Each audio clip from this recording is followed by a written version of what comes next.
when the world has got you down. And Alzheimer's sucks. It's an equal opportunity disease that chips away at everything we hold dear. And to date, there's no cure. So until there is, we continue to fight with the most powerful tool in our arsenal, love. This is Love Conquers Alls, a real and really positive podcast that takes a deep dive into everything Alzheimer's, the good, the bad, and everything in between. And now, here are your hosts, Susie Singer-Carter and me, Don Priest. Hi, everybody. This is Susie Singer-Carter. And I'm Don Priest, and this is Love Conquers Alls. And we have this is different than we normally have because we have a continuation of a conversation we had. Yeah, this is a part two of a conversation that we had with a guest that is a elder care attorney. Is that dog barking too much, or are we good, everybody? Are we good? It just depends if you like the sound of small dogs. I mean, listen, this is a podcast. That's right. All right. Last week we had an incredible conversation, but we ran out of time right, Don? And so we're going to pick this up on take two, and or part two, rather. But we had a very dynamic conversation. So if you're listening to this now, please listen to part one first. Yes. Because there's a lot of information, amazing information that you'll want to know. And I did a post last week with Anth. Well, why don't you give an introduction to our guest first?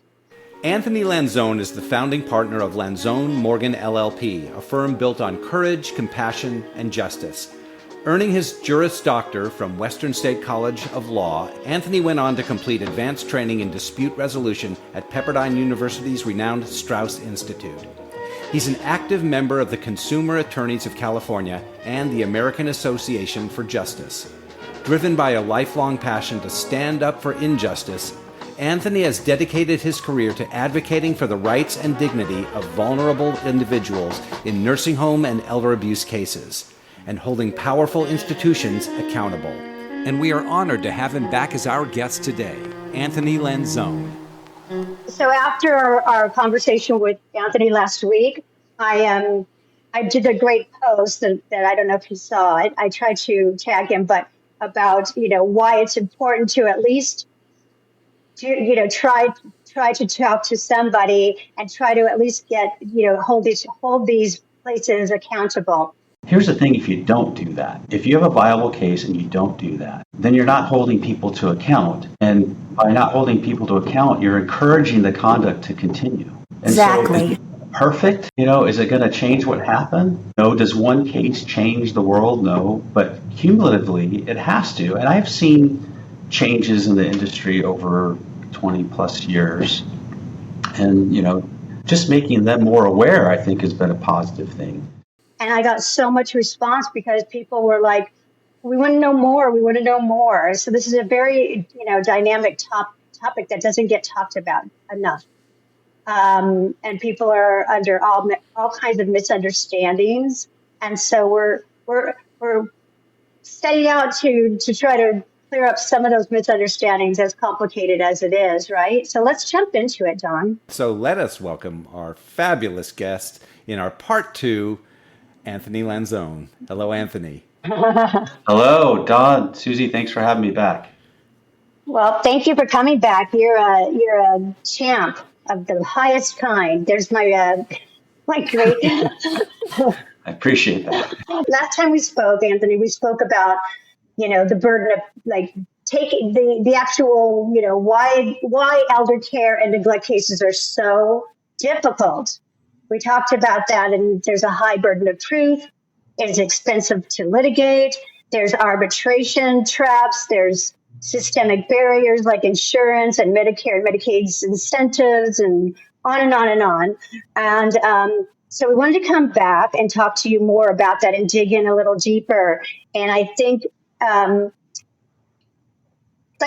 what can you tell us a little bit about how when companies that are taken to court, or if you actually are successful in having a case against a corporation or a facility, or what happens and why and how are they able to declare bankruptcy and get away with that? Mm.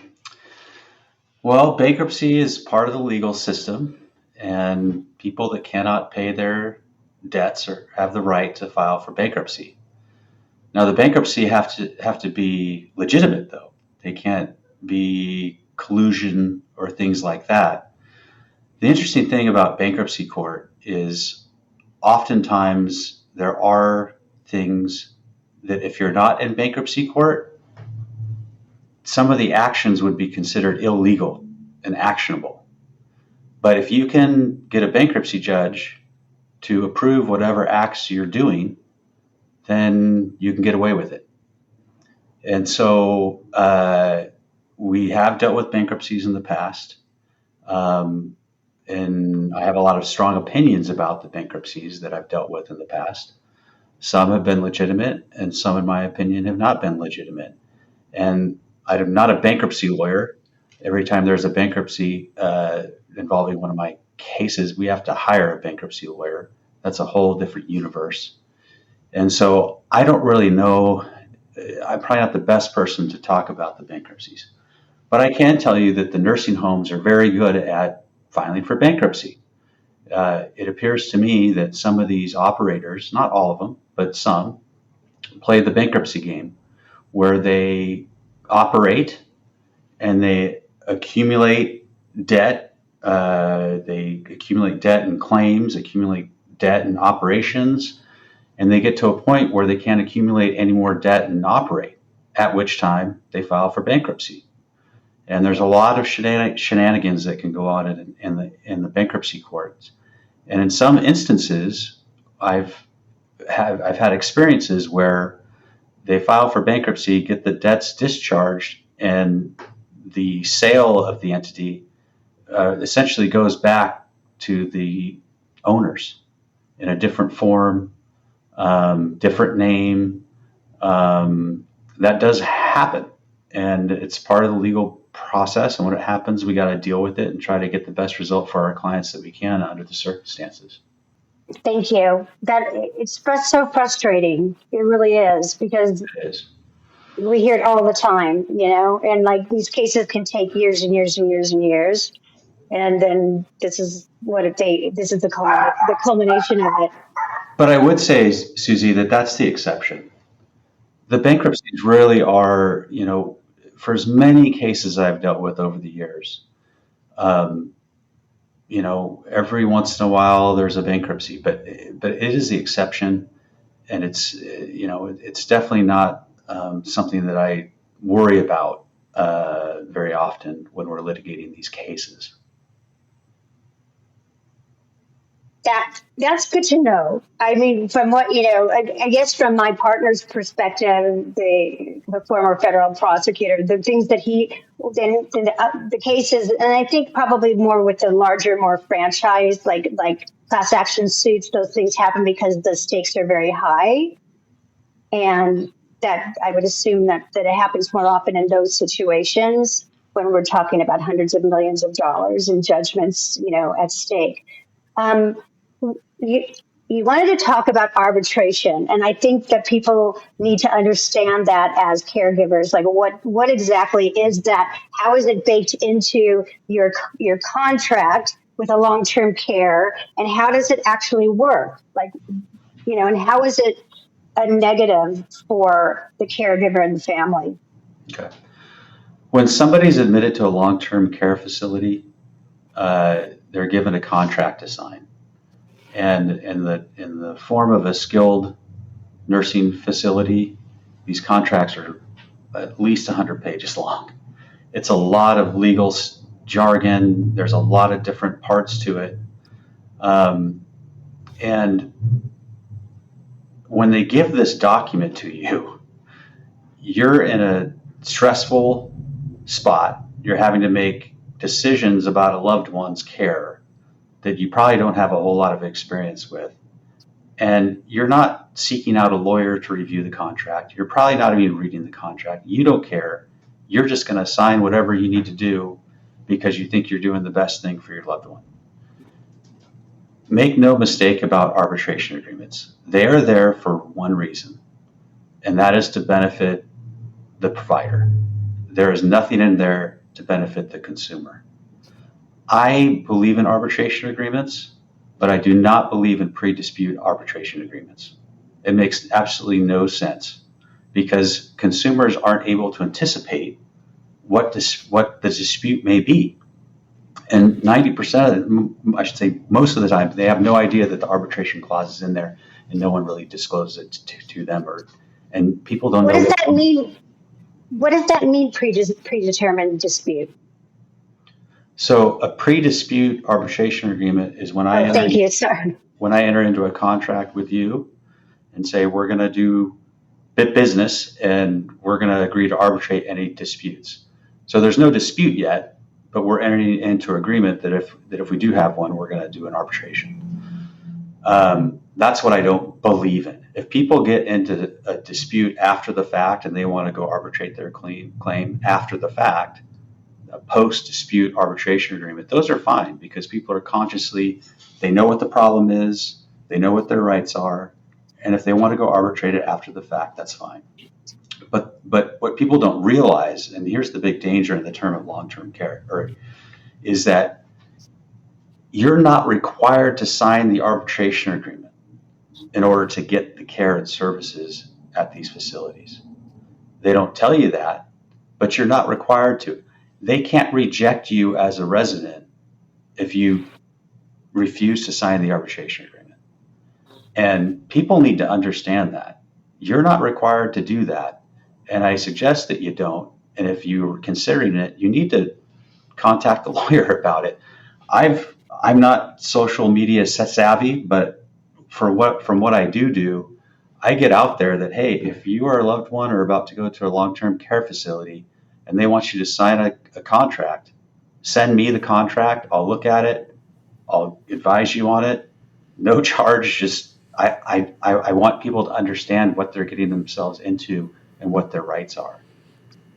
Have you heard of situations where the facility says, "Hey, unless you sign this," I mean, you say they can't do it, but do they go ahead and just say, "Unless you sign this, we can't do this"?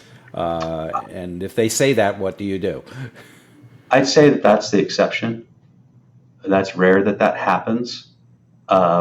Most of the time, they just try to throw it in the middle of all the stuff. Sign here, sign here, sign here, sign here. And my guess is that the person that's getting the paperwork signed, they're just doing their job and they just want to go through it. And if you say, "Hey, I'm not going to sign that," they're aware that they're not required to do that. So, but arbitrations are a big deal. And we just had a case at the Supreme Court of California last year. 20 years ago, I was on the losing end of a case called Garrison, where the appellate court disagreed with me and said, if you have a healthcare power of attorney and you sign an arbitration agreement, then you have the authority to bind that person to arbitration. And I made it my goal, I'm going to get that overturned one day. And lo and behold, last year, the Supreme Court came down and said, no, a healthcare power of attorney does not give that person authority to sign somebody's constitutional right to trial by jury away. And so, but if you have a durable healthcare power of attorney, that question's still open. The courts have been interpreting that they do in fact have the power to enter into that contract. So it's complicated. And what's really upsetting in the care industry is that it's so unfair because of the circumstances where you're signing all this paperwork. The only thing that these people are worried about is getting their loved one the care that they believe that they need, that they're being told this place can take care of your loved one. They're not even considering the contracts that they're signing or the paperwork that they're signing, nor necessarily should they be. So it's really frustrating when we get cases where these arbitration agreements exist and then you have to disclose to the clients who are already feeling horrible, right? they have this guilt. They're the ones that put their loved one there. They believe in the people in the white coats were going to do the right thing. And then now they find out I got victimized again by an arbitration agreement that I was totally unaware of or what it meant. Right. So if when you go into arbitration, maybe I just want to go over this one more time. When you go, because I went into an arbitration agreement with a lawyer that was repping my mom when I was trying to get an outside fiduciary to take a look at my mom's account because my brother was doing shenanigans. Okay, and she didn't succeed. And then I got like this master bill like 6 months later, as if she was still working for me. And then she said, "Well, you better pay it, or I'll take you to court." And so I said, "Take me to court. I mean, you're done. We were done. Like I don't owe you this money, right?" So we went into arbitration, and everyone, my brother-in-law, who's a lawyer, he said, "You're going to lose because it's all stacked in the lawyer's favor, right?" And I'm just saying arbitration in general. I'm not saying lawyers, but yeah. And so it's I won the arbitration because the lawyer that was overseeing it, was phenomenal, and he really caught her in a bunch of lies, and wrote this incredible essay or whatever they submit at the end, their reasonings for, which was so validating. But when you go into an arbitration, let's say I wanted to indict this woman, or at least report her to the bar. I mean, when you go through that, and do you have to win your arbitration in order to go to court? Is that how how does that work? What is the process? So let's say you unfortunately signed the agreement and it has an arbitration clause. You go into arbitration and you lose because it's stacked in the favor of the nursing home. Is that it? You're done. You have no leg to stand on? That's it. Exactly. So I need to explain kind of the disadvantages to the consumer with the arbitration agreement. So number one, arbitrations are extremely expensive. Why? Because you have to pay the arbitrator for their time to make these decisions and to hear the case and hear the evidence, weigh the evidence, and make a decision. The consumers don't know that. And we're talking tens of thousands of dollars. Maybe by the time an arbitration's done, hundreds of thousands of dollars just in cost to the arbitrator. So that's the first consideration. The second one is most of the arbitration agreements and most of the rules of arbitration significantly limit the scope of discovery. It limits the number of depositions that you can take. It limits the amount of written discovery that you can do. Elder abuse and neglect cases are really complicated and really difficult to prove. And the only way that we can do that is having a wide scope of discovery so that we can do what we need to do in order to meet our heightened burden of proof. And so with that limitation, the likelihood of proving your elder abuse case in arbitration it goes down substantially. In addition to that,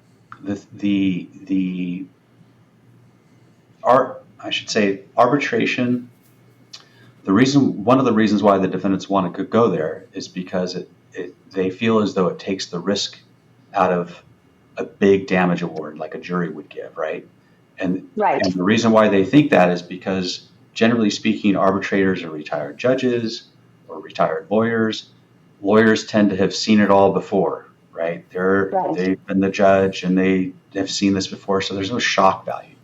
Where when you have a jury and you show a jury a stage 4 bed sore and explain to the jury how they got this through some type of reckless conduct, that has a lot of shock value.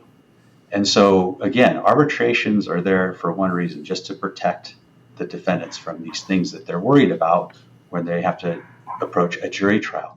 You're right, Susie. When an arbitrator makes a decision, they write up their opinion. The prevailing party runs down to court, says, "Here's the opinion, judge." The judge signs a judgment for whatever that opinion says, and that's the end of it. The only way there has to be some type of egregious conduct or something strange about the arbitration. The only way to get the court to maybe change the order, and that is very rare and very difficult to do. And I've never heard of it ever happening, although it's possible. Okay, so I'm confused. So how does anyone take a nursing home to court if there's always an arbitration agreement? Or, I mean, they seem to be baked into all of these contracts. How does anyone get around that? Yeah, you'd be surprised. There's a lot of technical things that the law requires of these arbitration agreements, from the color of the font on certain parts of it, to the font size, to specific things that need to be in the contract for it to be binding. Most of the time it comes down to the person who's signing the contract having the legal authority to do that. Most of the time they don't. Or if they have the elderly victim sign the contract, it comes down to capacity. Most of the time they don't have the capacity. And so most of the time, I'd say, again, arbitration is the exception, not the rule, with the types of cases that we do. But we do end up in arbitration sometimes. And, that's okay if it happens. But we'd rather not be there because, again, the deck is usually stacked against the consumer.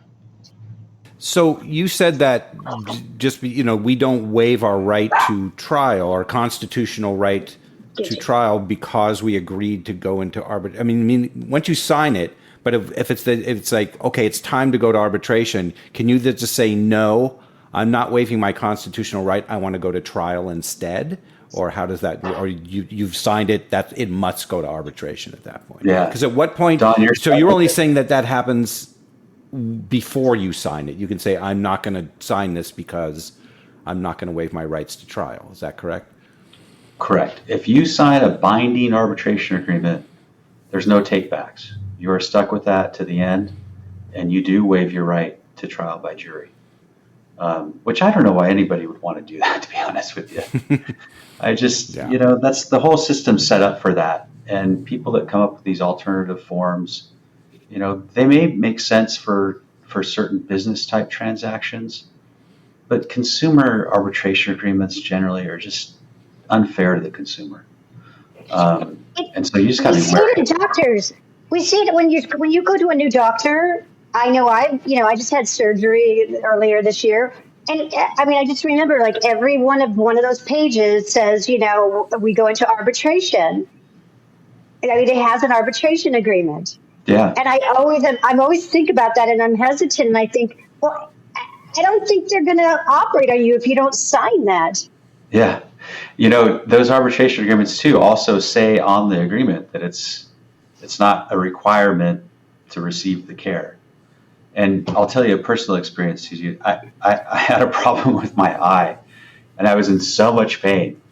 And I went to this ophthalmologist because my optometrist referred me to this person. And there was an arbitration agreement, and it said right there, you don't have to sign it to get care. And I told the lady at the front desk, I said, I'm not signing that. And she argued with me. And I said, it says right there, you don't have to sign it. And I was in so much pain, I signed it. Gave it back to her, and then it also said that you have 30 days to withdraw your signature, or your agreement. And so just the next day, I wrote a letter saying I withdraw this. And that's all it takes is it just takes a simple letter. There's no other forms you have to fill out. You just write a sentence saying I'm rescinding my right or my option. Correct. So long as the arbitration agreement says that. You have 30 days to withdraw your authority. So long as it says that, and most of them do, then that's all it takes is, you want something in writing. But it's so weird how if all of these offices have these and include them, and most of us sign them because we're in pain, or we're not thinking, we're signing the papers, and we're talking to someone, and we're just, not paying attention. And then some malpractice happens. How do malpractice, I know I'm getting off the topic of nursing home, but how, if there is abuse and neglect in the nursing home and you've signed it and it's obvious, like how, it just seems like who would ever have the right to take somebody to court then if it's already baked in and you don't know about it, like none of us do until they hear this episode. Love conquers all. Yeah. Well, I mean, like I said, the arbitrations are the exception; they're not the rule. And we've done arbitrations, but before, and my clients have been able to hold people accountable in an arbitration as well. It's just not the forum that you want to be in for all the reasons that I stated. It's not the end of the world, but generally speaking, if you have a really strong case with real egregious conduct, you're probably going to do better in front of a jury than you are with an arbitration. But again, it's not the end of the world. You can still, seek justice in the arbitration world. And when you said, it's expensive, arbitration is expensive, who incurs those expenses? Is that the facility or the resident? Yeah. So most of the time, the arbitration agreements will say that the parties agree to split the arbitration fees. Sometimes I've seen arbitration agreements that say the defendant will incur the arbitration fees, but again, that's rare. But the cost. If you see that, folks, that's when you run. If it says that, that's when you go, this place is horrible, get the hell out. I don't know. It's just expensive, and people need to understand that. And they need to understand what they're signing, and it's just a shame that these places take advantage of people's duress to kind of get what they want. So let's say I've signed it, and now I'm going to arbitration. I don't have a lawyer. I'm just me. I assume you would recommend people not go into arbitration without a lawyer. Susie did. She went against a lawyer, just herself, and she won. But that's a little different situation. Then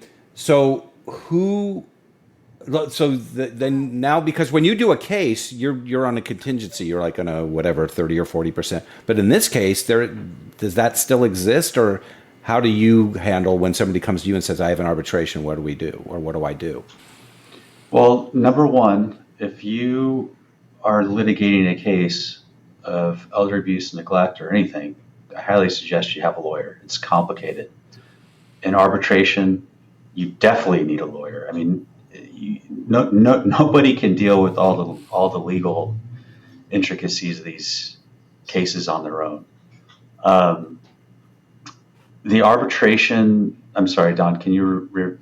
No, I was just saying, there's obviously going to be a cost to that. Your time there's going to be a cost to that, because in the arbitration there may be no monetary, you may not get anything. I don't know how that will work. Right. So there will be a fee involved, and it's different than if you took on a case and said, we're going to either go to trial or we're going to settle, and that's where your fee is coming from.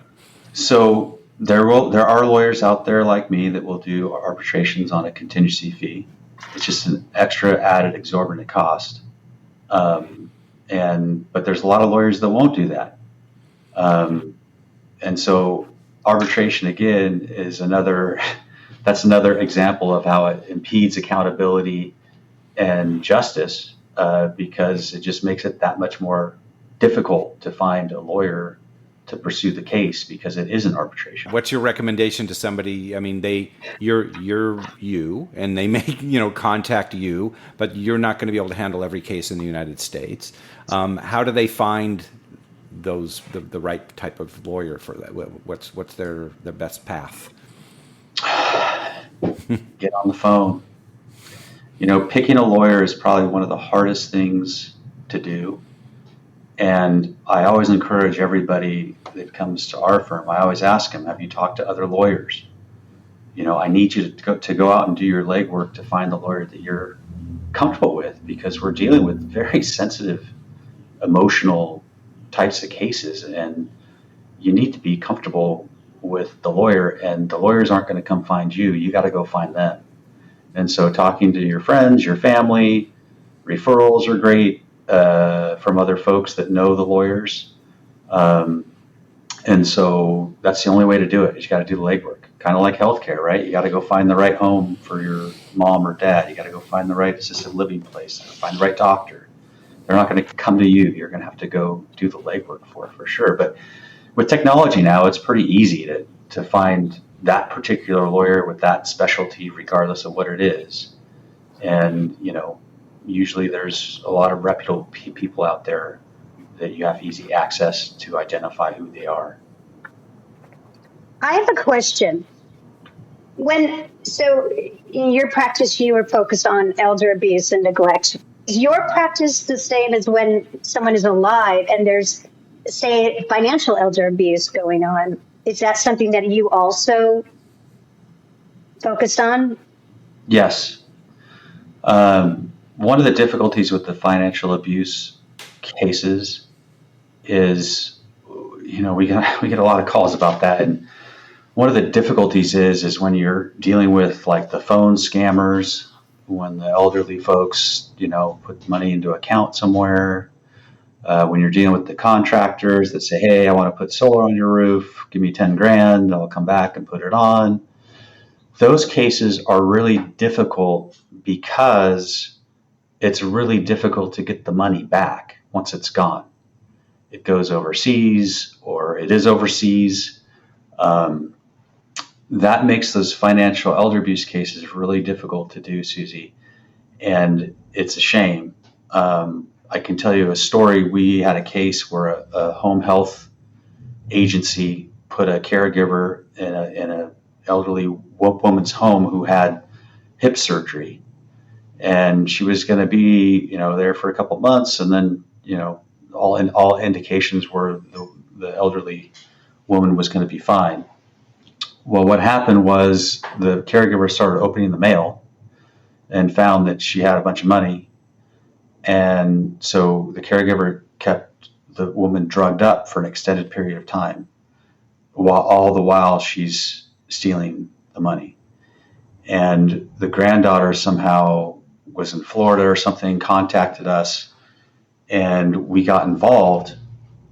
And in that case, we were able to get the money back because the caregiver was working for an agency. So she was employed by somebody that was a reputable business owner that had insurance coverage for this type of thing.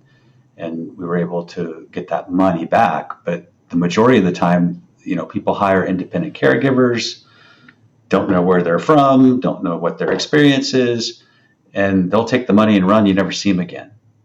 And so the financial elder abuse cases, when people hire us, they're hiring us to get their money back.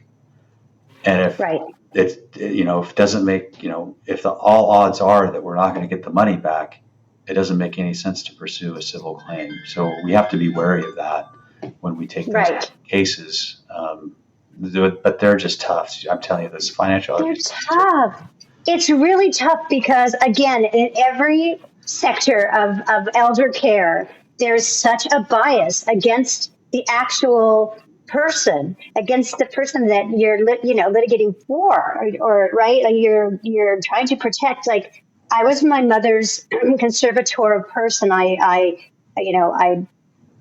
sought it legally. I went into court. I was granted that because my brother had changed my mother's individual will into a living will with my stepdad, which I know she didn't want, but she had Alzheimer's. And he made himself trustee, where we were both trustees on my mom's, power of attorney, equal on her will. So I didn't know it until I had to know it.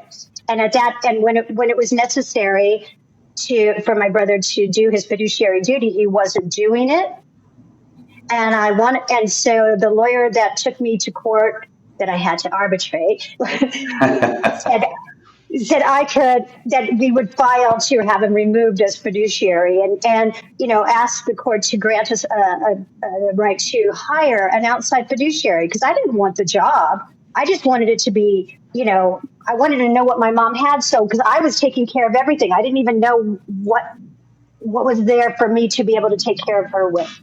So when we went into court the first time, the judge said to the lawyer with me, "You don't have standing." And I didn't understand that. And why didn't my lawyer understand that I didn't have standing? We went back again and we still didn't have standing. And then my lawyer said, "I can't do this for free anymore," meaning because she was going to get paid from my mom's estate.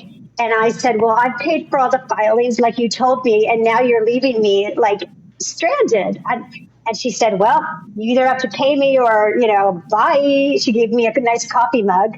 And so I represented myself in the courtroom, and I did everything. I mean, I'm a pretty good student, and I did my due diligence, and I had every reason why my brother was not doing his fiduciary duty. I never got a chance to say anything because my brother hired this really high-powered litigator who said, if Susie tries to get power of attorney, or we're going to go, she's just not going to get it. No, not power of attorney, standing. Because I still, by the way, number 3, I had no standing again.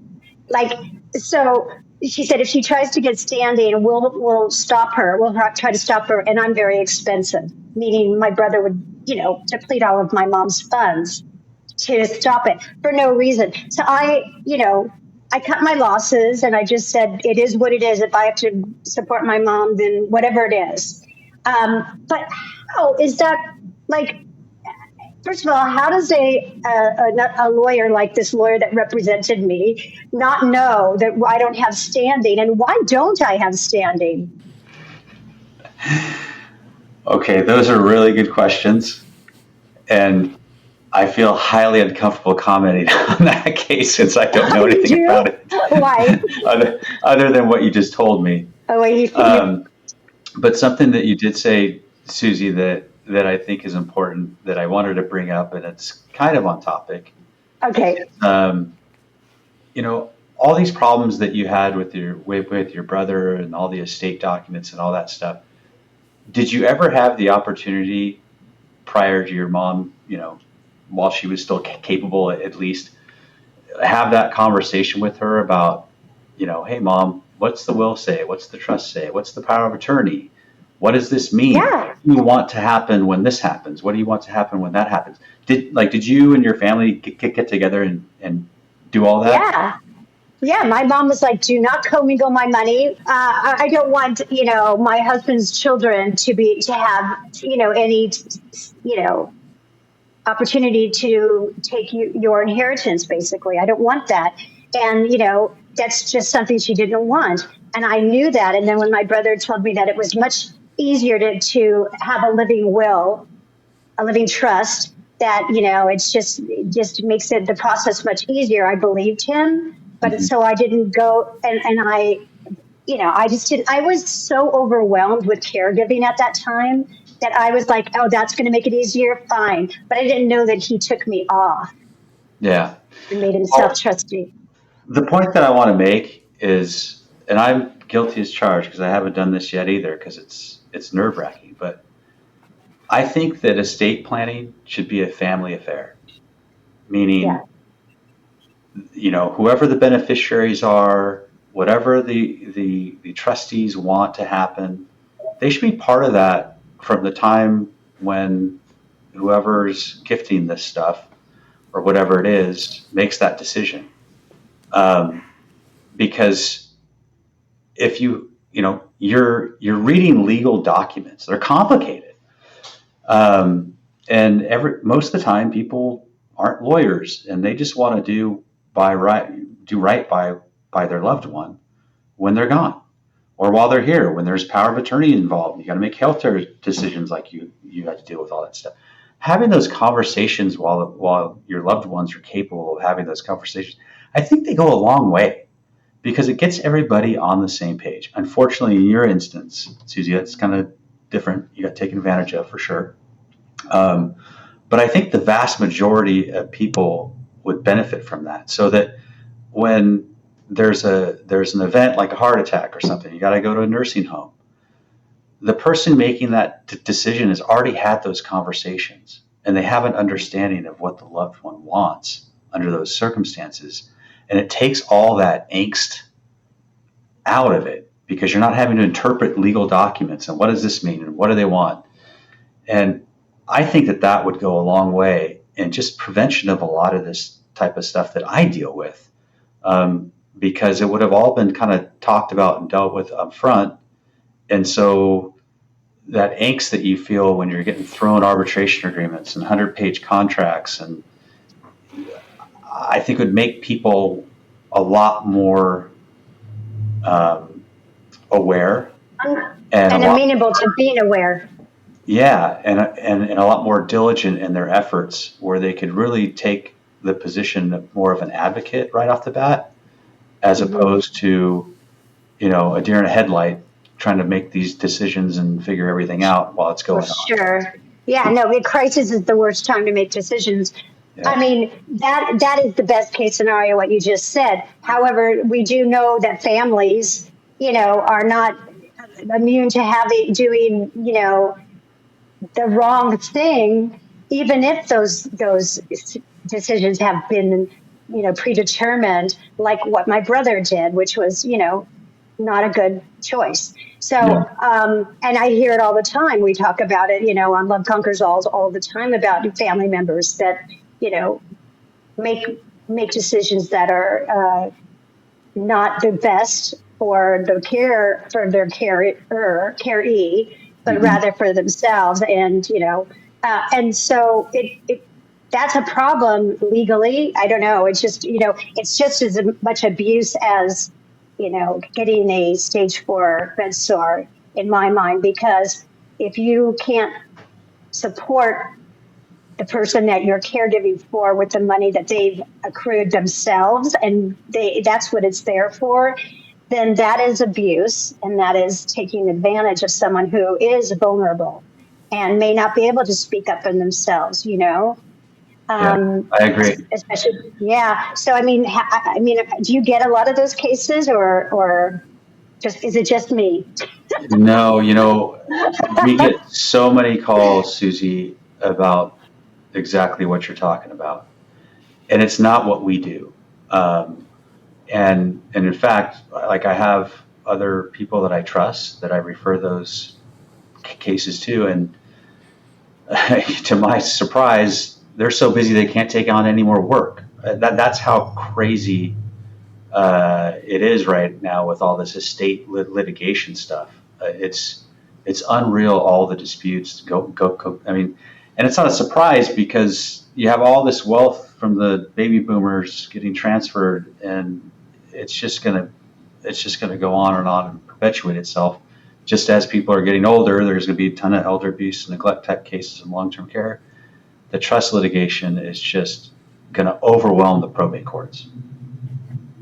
I'm telling you, everybody, you have to be prepared. Like Anthony's saying, at least, had I known, and if I wasn't such a, Pollyanna and believed that everybody was doing the right thing, and if I had, been more involved when my brother mentioned that he was going to, bring in a lawyer and do a living trust, I should have been more mature about it and taken more of an active role. And sometimes as caregivers, we're so overwhelmed, and especially if you're the emotional caregiver, you're the one that's, trying to make everything pretty and nice and make quality of life as best as it can be. And you're the hands-on person. You're exhausted. But you're so right. It's so important to get involved in those things that maybe aren't your comfort zone, as it were, and because it'll make your life and your loved one's life so much better and so much easier if you do. And don't let anyone else take over, even if it's your own sibling or your own, spouse or whatever it is. And you think that you can trust them. Not to be, I don't know. This sounds terrible, but sometimes you just have to. The temptation can change people, and I don't know. It's better to just have it clean and clear up front, right? 100%. I mean, I always say, you know, to folks on the other side, I always tell them, you know, if you could just tell the family when they complain about, hey, why is this happening? If you could just admit that something's not going well and just apologize, they probably wouldn't be calling me. Yeah. But I understand why they don't do that. They circle the wagons, right? Because they're afraid of getting sued. They're afraid of the litigation. But the reality of it is this caregiving is still there's a human element to it. And if you treat people like human beings, they're going to treat you like a human being too. And so I would probably be out of work if people would start, you know, admitting things aren't going well. But I understand why they do it. And that's the world we live in now, I guess. It is. Okay, here's a question that people ask all the time. But when facilities are fined, if they do get fined, and you know, they often use that as an excuse, like why they're, you know, can't spend money in certain areas. They're worried about fines. They're worried, you know, if they do get fined, which is not the norm, where does that money go? And do the residents ever benefit? Well, when it comes to nursing homes, the biggest fine that the law allows them to levy is $100,000. But that has to be an egregious case where there's investigations that go on and there's a finding that, you know, this, whatever they did wrong directly led to somebody's death. That money goes back to the Department of Public Health. I don't know what they do with it, but that goes there.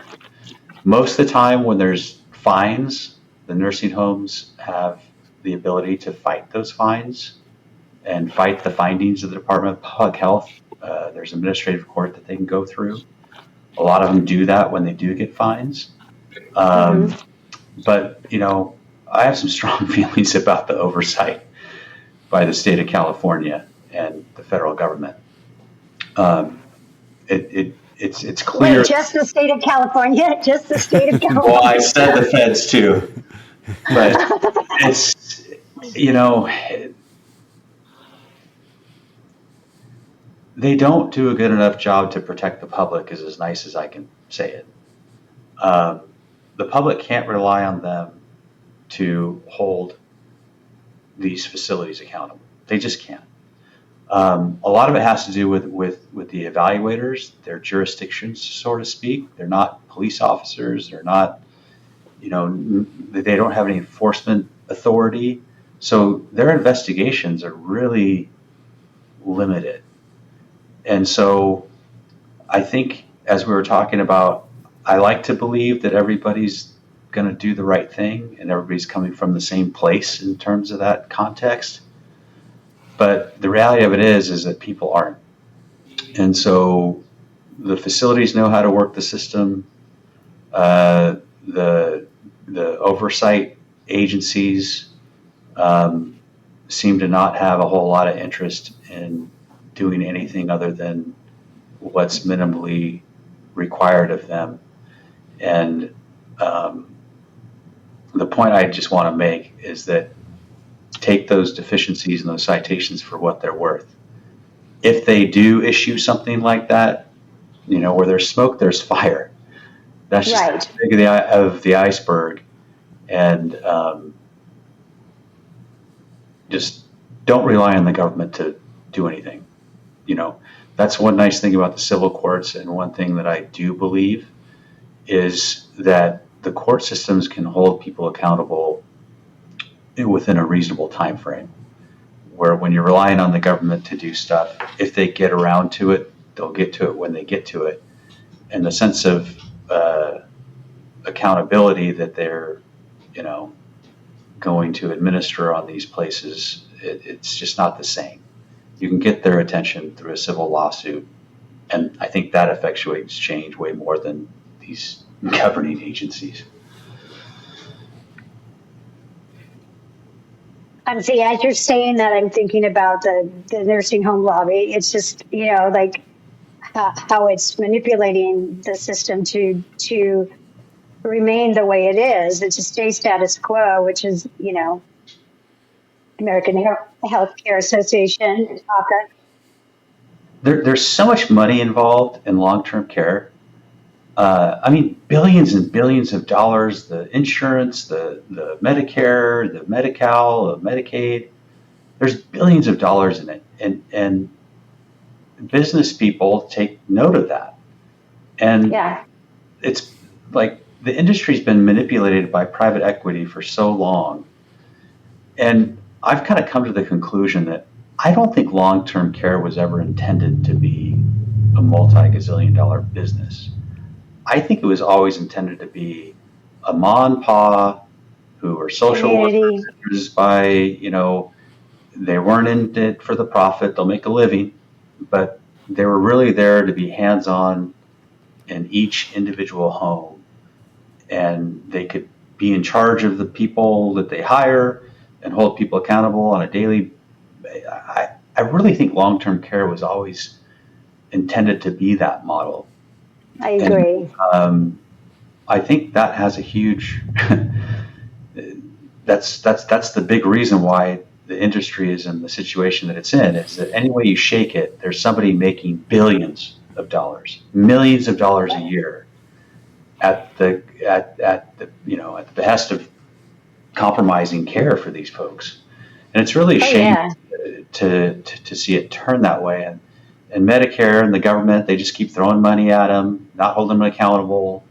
And so unfortunately, I don't see these problems going away anytime soon. But I do hope through like your show and what you and Don do, just making people aware, people can do a lot to protect themselves from this stuff. And I talk to you guys for what you do and getting the message out there. Well, back at you, Anthony Lanzone, because you are a good guy. I can see that. Like, I now know two really good lawyers. Our partner, Rick Moncasso, who I say he's a badass with a heart of gold, and I think you're another badass with a heart of gold. So we really appreciate you because, I have not had luck. And I'm not litigious at all. But just trying to get, my mom. What she deserved was so difficult, and it shouldn't be that difficult. And it's tough. And the lawyers understand that, and they know how tough it is. And that's why it's people like you that will, really throw the starfish back in the water, even though there's so many. You're still picking up the starfishes and throwing them back in the water, because if you help one, you've helped one, which is great. So we love that about you, and really glad that we were able to connect, and that you're able to educate people a little bit more about what actually is the process. And I think the best thing that came out of all of this, notwithstanding that you gave us incredible information, is to do something. Is to do something and hold the people that are doing these egregious acts to be accountable in some way. At least do that, because our like you said, our Fed and our states are not doing the best that they should be doing. So we have to take it into our own hands. And isn't that like it always is? We have to take it into our own hands, right? If you want something done, you have to do it yourself. So let's do it as a collective. Let's we are bigger than ACA if we all get together, and we're stronger than them. So that's the American Healthcare Association, aka the nursing home lobby. So it's not doable. We can do this, right, Anthony? I think we can. Yes, I think so. Change being made every day. It's slow, but it's, just keep fighting. That's all we can do. You got to keep fighting. Otherwise, what's the alternative? I think that I love this, and I love everything that has to do with love. And that's why what, Don? Well, that's because love is powerful. Love is contagious, and love conquers all. We thank everybody for watching, listening to our special two-part Love Conquers All. Yeah. And I have a feeling there's room for more. So hopefully in the future we can have you back And because this is not a simple conversation. Yes. Send us questions. I mean, I think there's more conversations to be had, and take the advice that Anthony gave us in these past two episodes, and I think it's really, really powerful. And I know you're exhausted, but call him. He said it. An open door. Anytime. And we'll have all your information on the show notes. Yeah.